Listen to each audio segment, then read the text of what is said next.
Hey, welcome back to Brighter Rays. This week we're looking at Genesis chapter 50. And today we're going to look at the funeral preparations for Jacob, and that's found in 51 through 6. So if you have not read that, then read that, and then we'll discuss. So, let's begin. Most of us can, sympathize with Joseph in the first sentence of chapter 50. His father is gone, and Joseph falls on his father's face and weeps and kisses him. And Joseph displays all the affection that he had for his father.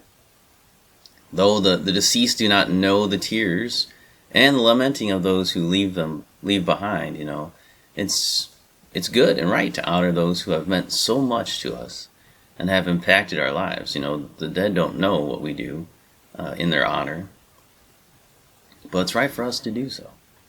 And even though Joseph was in such a high position in the country, it was good for him to honor his father this way. It wasn't wrong for him to fall on his father and weep on him. That's natural. That's what they should be doing when they've lost their father. Their father's gone, the leader of the family, the one who, even though he wasn't a perfect father, he was still their father. And so it's always honor, to honor our father and mother. That's the law. That's what we ought to do. That's the right thing to do. It's good. And so we see that Joseph does that. So Joseph is a good son. Now Joseph commands the physicians to embalm his father. As we know, it was common practice in Egypt to embalm the body for burial. We have all probably have heard of the mummification process that the Egyptians would perform on bodies. We're not told what practices were specifically performed on the body of Jacob, but embalming process would take 40 days, it says. So, when you think about it, our bodies are amazing creations. But once the soul has departed, the corpse left behind quickly deteriorates. It doesn't take long for the body to start breaking down once the soul has left. Remember the story of Lazarus and, the brother of Mary and Martha when he died? They were concerned that when Jesus wanted the tomb to be opened, that, only after a few days, they were concerned about opening the tomb because of the stench. And so you see there, that's, even the Bible tells us that after a few days, the body is breaking down.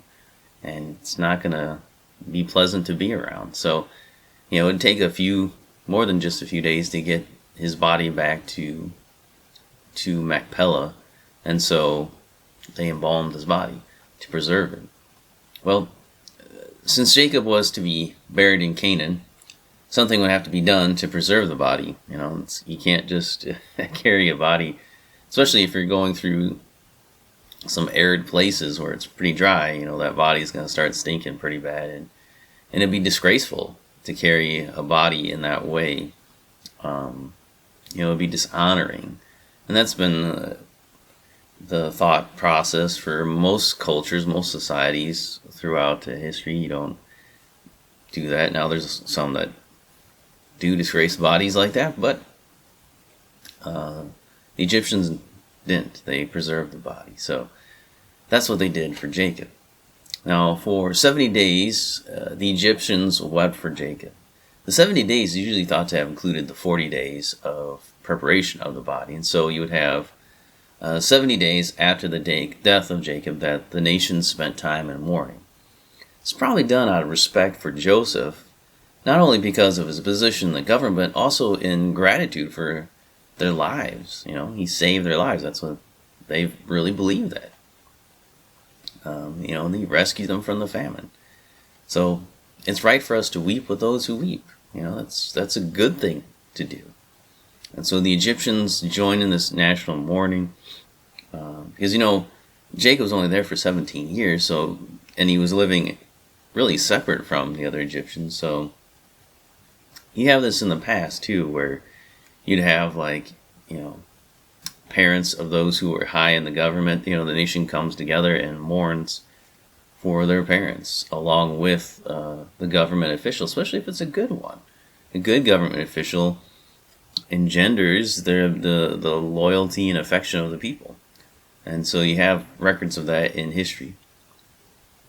And so you have this here, where they're weeping over Jacob. Now, after the time of weeping is over, Joseph speaks with the household of Pharaoh and asks them to take a message to the Pharaoh. Now, many assume that it was not proper for Joseph to go before Pharaoh in his time of mourning, and so he would have to ask permission to leave through a mediator. Now, in the message, Joseph tells the Pharaoh that Jacob made him swear to bury him in the tomb that he had hewed for himself in Canaan.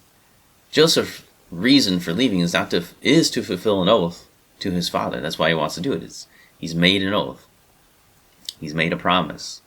He has to fulfill it. Most societies recognize the importance of oaths and the necessity of keeping them, right? Even in our own society, in America here, for the most part, we still honor oaths. There's a few things maybe that we allow people to get out of, but if you sign a contract, if you say you're going to do something, then you have to do it. Otherwise, you'll be in trouble. You go to jail or you get fined or something like that. So here in the Egyptian society, same thing. They believed in keeping oaths and honoring those oaths. And so Pharaoh really had to, he's going to honor this oath that Joseph is under.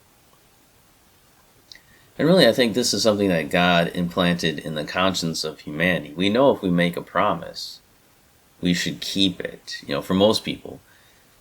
And almost all people feel that sting of broken promises. If you're trusting in someone to do something because they said they're going to do it and they don't do it, you feel that sting.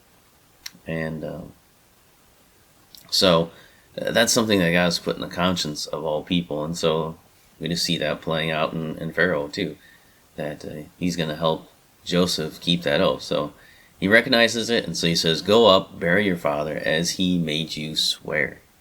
So he cites the oath. And what he's saying, you go up. You keep that promise that you made. You have to keep that oath. So that's what he does. So come back next time. We'll look at 57 through 14. And we'll look at the actual funeral of Jacob and see what happens there. So come back next time.